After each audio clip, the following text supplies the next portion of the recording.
Teman, kembali lagi di channel YouTube Independent Training.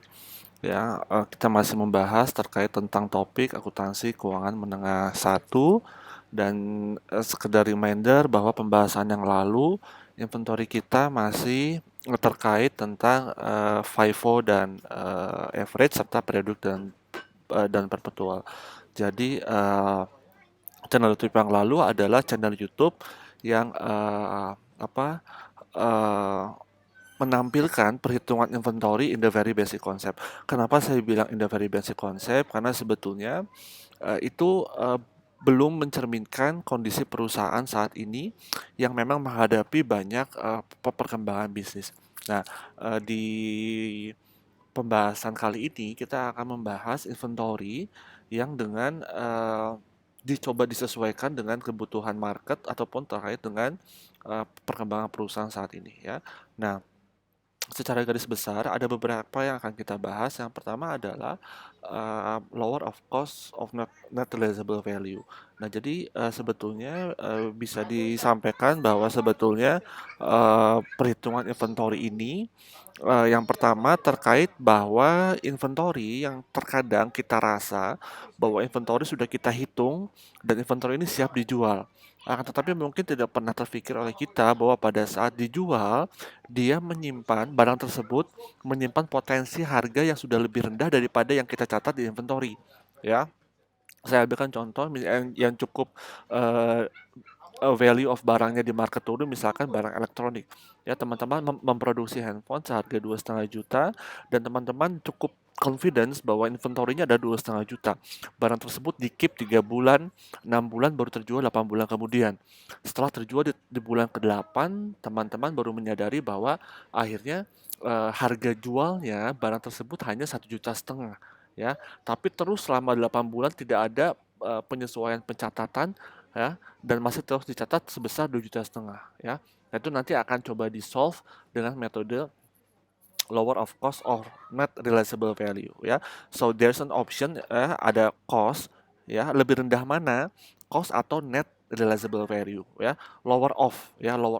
Kenapa kita mengambil lower of? Karena sebetulnya accounting kembali lagi dengan prinsip konservatisme accounting, dia ingin very prudent amount, dia ingin very prudent value ya. Jadi kita tidak mencatat hal-hal yang sifatnya uh, di luar ataupun yang nilai ekspektasinya menjadi lebih tinggi, padahal in the reality ya pada saat barang tersebut dijual nilainya menjadi jauh lebih kecil ya. Makanya disisipkan kata lower, mana yang paling rendah, is it cost, at cost ataupun net net realizable value. Nah, net realizable value ini nanti akan dikaitkan dengan kita akan coba kaitkan dengan harga harga pasar ya. Yang berikutnya terkait dengan valuation basis. Valuation basis di sini teman-teman ada purchase commitment ya, dia masuk dalam special issue. Jadi sebetulnya kenapa perusahaan melakukan purchase commitment? Karena perusahaan tidak mau bolak-balik untuk membuat kontrak. Perusahaan tidak mau bolak-balik untuk melakukan reorder akan inventory ya. Akhirnya dia membuat komitmen. Oke, saya beli ke kamu, kamu tolong supply ke saya barangnya selama 1 tahun atau selama 6 bulan dengan beberapa term and conditions ya. Misalkan ya, teman-teman yang sering makan di KFC, sering makan, mohon maaf, yang sering makan di fast food ya, inventorinya begitu banyak dan kita tidak dan kita cukup kesulitan untuk melakukan repeat order berkali-kali ya, sehingga biasa kontrak akan dibuatkan dalam tanda kutip seperti komitmen ya. Komitmen di sini artinya komitmen waktu, komitmen dari spec of inventory, komitmen dari quality of inventory, itu ditaruh semua di dalam satu contractual agreement ya. Itu dinamakan purchase commitment ya. Dan purchase commitment ini masuk ke dalam inventory kita ya, seperti itu ya. Berikutnya ada gross profit of method dari estimating inventory ya. Nah, nanti kita akan coba lihat kenapa ada evaluation of gross profit method ya. Nah, kenapa jadi sebetulnya ini kembali lagi prinsip konservatisme accounting kita ya untuk mencatat di uh, gross profit method ya. Nah, kemudian retail inventory method. Nah, sekarang sedikit berbeda pada saat nature of business-nya dia retail ya.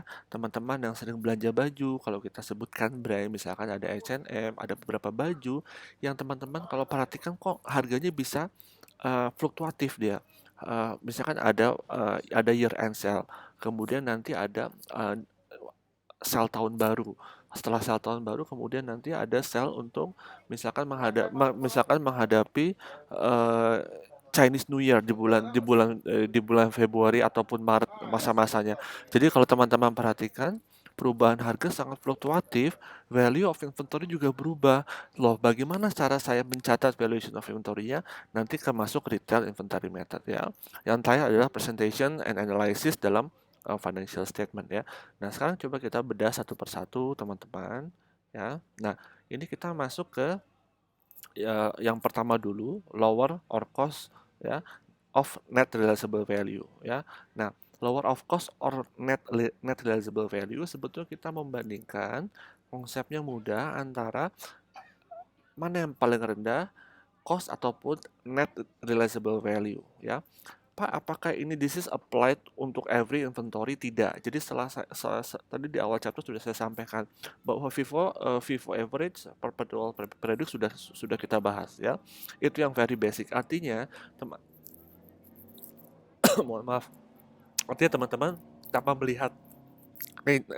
melihat nature of inventory-nya, teman-teman harus sudah bisa memahami FIFO dan kemudian average serta periodic dan perpetual. Tapi ada beberapa jenis barang yang pergerakan harga marketnya begitu cepat, teman-teman harus hati-hati mencatatkan pada harga at cost-nya. Karena bisa jadi pada saat dicatat pada harga at cost, dijual ke pasar nilainya menjadi turun. Loh, jadi selama ini kita mencatatkan aset selalu overstated dong. Itu yang kita hindari, yang kita tidak mau penyajian dalam laporan keuangan dikatakan dia tidak value relevance, tidak timing, tidak value relevance, artinya nilainya tidak menjadi bisa diandalkan lagi. Nah, bagaimana cara mengatasinya? Maka di sini ada lower of cost or net realizable value. Nah, sekarang kita lihat ya definisinya dulu ya. The term net realizable value refers to the net amount that a company expect to realize from the sale of inventory. Ya, saya pindah ke highlight warna hijau. Net realizable value is the estimated selling price, is the estimated ya, tidak ada akurasi, tapi kita mencoba estimasi yang paling presisi. Selling price in the normal course of business dikurangi dengan less estimated cost to complete, ada biaya ya, dan biaya less estimated cost to make sale ya. Jadi jangan sampai kita punya inventory ya, tapi masih ada biaya-biayanya ya.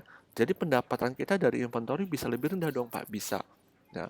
Nah, itu yang tidak dihendaki dari uh, konsep lower of cost uh, lower or cost of net realizable value ya. Nah, sekarang kita coba lihat contohnya dulu ya. Nah, di sini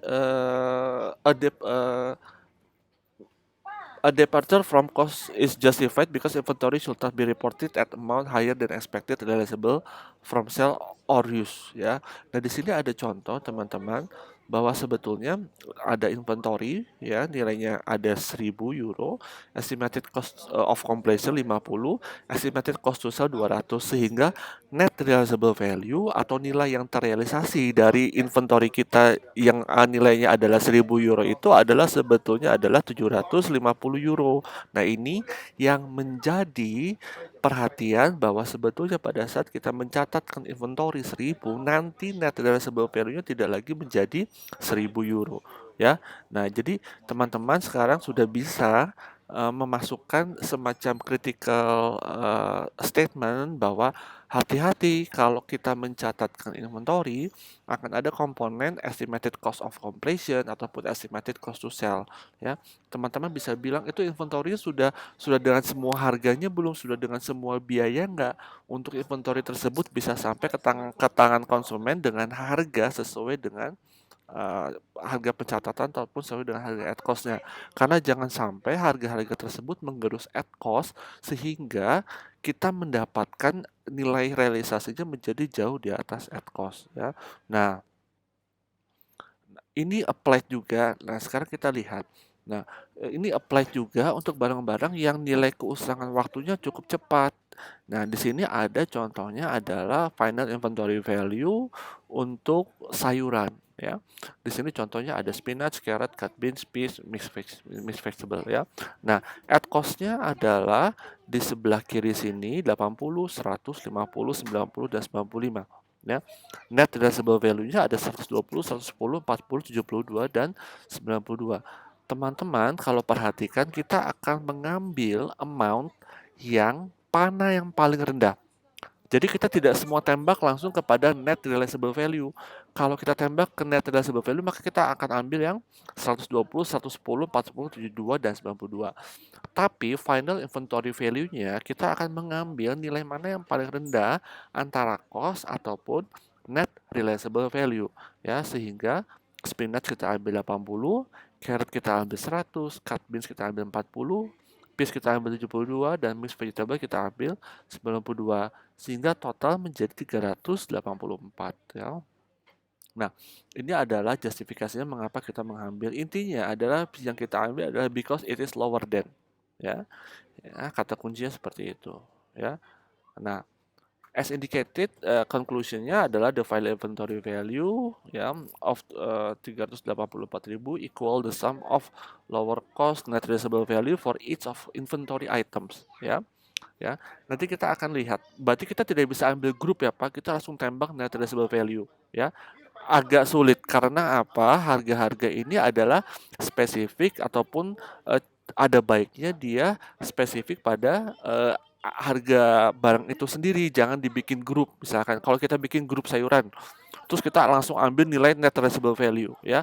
Maka teman-teman perhatikan di dalam contoh ini masih ada potensi harga yang higher, bukan lower. Sementara kita selalu mengambil konsepnya adalah kita menginginkan harga yang lower ya. Nah, itu yang menyebabkan dia bilang di sini adalah for each of inventory items ya. Kata-kata keywordnya adalah dari setiap ya, sehingga justifikasinya adalah dari setiap harga barang tersebut ya. Nah, itu contoh dari lower cost net realizable value ya. Nah, berikutnya kita juga bisa ada contoh lagi di sini ada frozen vegetable spinach, carrot, cut beans ya. Di sini at cost-nya 230, lower of cost net realizable value-nya 270 ya. Nah, teman-teman kalau perhatikan LCN RV-nya sebetulnya lebih tinggi, tapi di dalamnya ada item yang harusnya kita ambil. 40.000 ini jauh lebih rendah daripada cost. Kita ambil ke sebelah kanan ya. Saya highlight warna yang beda ya. Merah. Nah, ini 100 sama 110 kita ambil yang mana? Yang 100 ya. 80 dan 120 kita ambil yang mana? 80 ya. Nah, sehingga kita tidak bisa menggrouping di sini agak sulit kalau kita mau mengambil harga yang grouping karena di dalam harga tersebut each itemnya ada yang lower, ada yang higher. Nah, itu yang menjadi kesulitan kita untuk mengambil harga dalam bentuk grup ya. Nah, sama juga dengan ini selanjutnya ada peas, ada mixed vegetable, kita ambil 72 dan kita ambil 92 ya. Dan nanti kita jumlahkan, kita tambahkan menjadi di sini ada 164, di sini ada 164 ya. Kemudian yang kita pindahkan ke sini ya. Ya, dan di sini ada 80, 100 dan 40 ya. Ini untuk individual itemnya ya. Nah, kurang lebih konsep LCNRV seperti itu. Artinya apa? Bahwa kita selalu mengambil harga membandingkan antara cost ataupun net realizable value ya. Nah, kita lanjutkan kembali teman-teman. Nah, cara pencatatannya ya. Jadi sebetulnya pada saat kita mencatat ada penurunan nilai, kita bisa treat dengan dua cara ya. Cost of goods sold method dan ada loss method ya. Pada saat kita mencatatkan dengan COGS method, pencatatannya cost of goods sold to debit dan ada inventory di kredit ya. Teman-teman perhatikan ya, ada inventory di kredit. Saldo normal inventory ada di sebelah mana teman-teman? Kalau bertambah debit. Nah, logikanya pada saat ada inventory di kredit itu pasti akan ada penurunan nilai ya. ya, akan ada penurunan nilai. Atau kalau kemarin teman-teman ingat ada short and over, ya, short and over ingat inventory di sebelah kiri. Oh, berarti kan normalnya dia di sebelah di kiri, berarti pada saat di kredit berarti ada yang berkurang, ya. Nah, itu kalau COGS method. Kalau loss method kita mencatat loss due to decline, ya. Jadi kita mencatat adanya kerugian, ya. Adanya kerugian dari penurunan decline to of inventory to net realizable value, ya. Kita catat di debit, di kreditnya ada inventory, ya, seperti itu, ya. Nah, sebetulnya kedua metode ini menjadi pertanyaan kita di dalam implementasi LCNRV ini, sebetulnya mana yang akan kita pakai, ya. Nah, sebelum sampai sana, teman-teman perhatikan dulu bedanya penjelasan di sini. The cost of goods sold method, ya, dia menenggelamkan atau mengubur the loss in the cost of goods sold account, ya. Jadi the loss-nya itu masuk ke COGS account, ya. Sementara in the loss method dia bilang show the loss separate from COGS in the income statement, ya. Dia muncul sendiri loss-nya kalau di loss method, ya. Nah, ini yang menyebabkan perbedaan dari COGS method dan loss method, ya. Nah, sekarang pertanyaannya adalah sebetulnya kita menggunakan yang mana, ya. Nah, ini tadi yang pembahasan tadi 12, ya, ada penurunan, ya.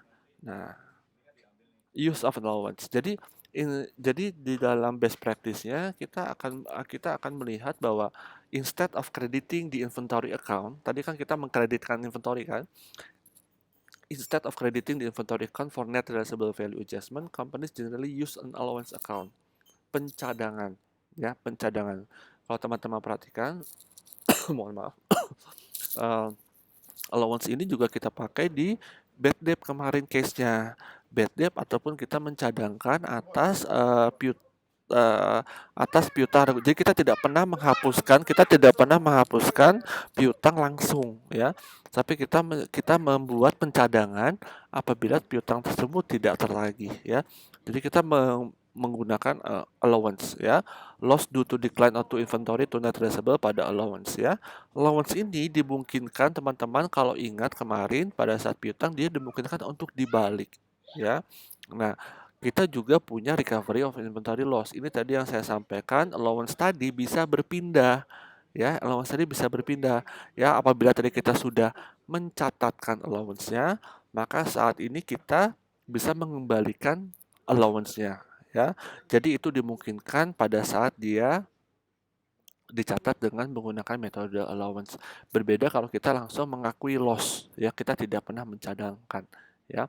Best practice-nya adalah seharusnya kalau kita knowing our business, kita mengetahui bisnis kita secara baik, kita akan tahu, kita akan mempunyai historical data yang mengatakan bahwa di beberapa periode ini harga akan turun, di beberapa periode ke depan harga akan naik, ya.